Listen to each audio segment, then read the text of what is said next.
Hi, my name is Christa Waterman, and I am a student athlete at Fairleigh Dickinson University. I play on the women's soccer team, and I am a junior this upcoming fall. This year has thrown many curveballs at us in such a short amount of time, such as wildfires and the coronavirus. The most recent crisis was the explosion of social unrest in America when a black man named George Floyd was murdered by a white police officer.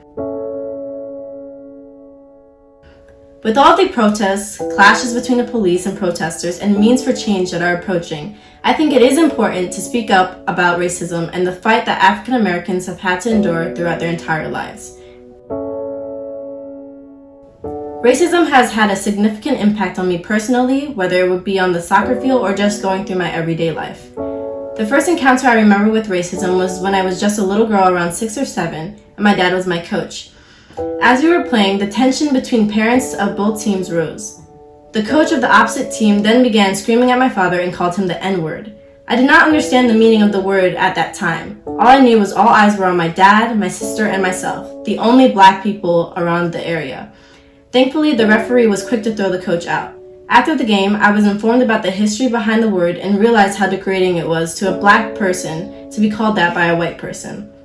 Another blatant act of racism that occurred in my life was when I was in high school. A softball player wrote the N-word and signed her last name under it in the sand of the baseball field before posing for a picture beside it. The picture was then posted and captioned, "Baseball is a white man's sport."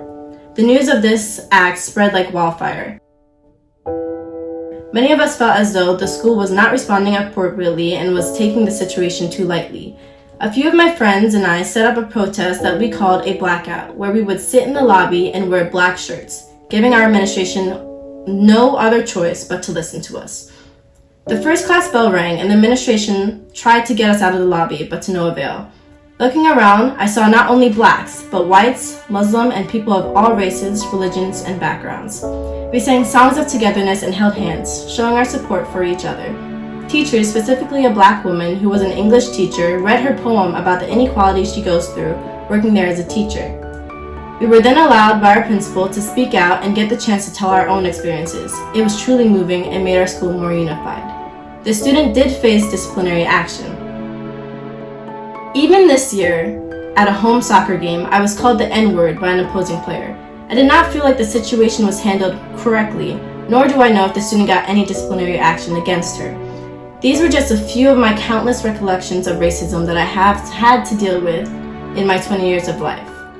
I am now currently working with other students and administrators to incorporate ways our students of color could feel protected in our university, and to keep the Black Lives Movement continuing throughout my university. Racism is a touchy and uncomfortable subject to talk about amongst families, friends, and teams, but imagine how uncomfortable those who have to go through it feel on a daily basis. We are standing in the face of a revolution against systemic racism and inequality.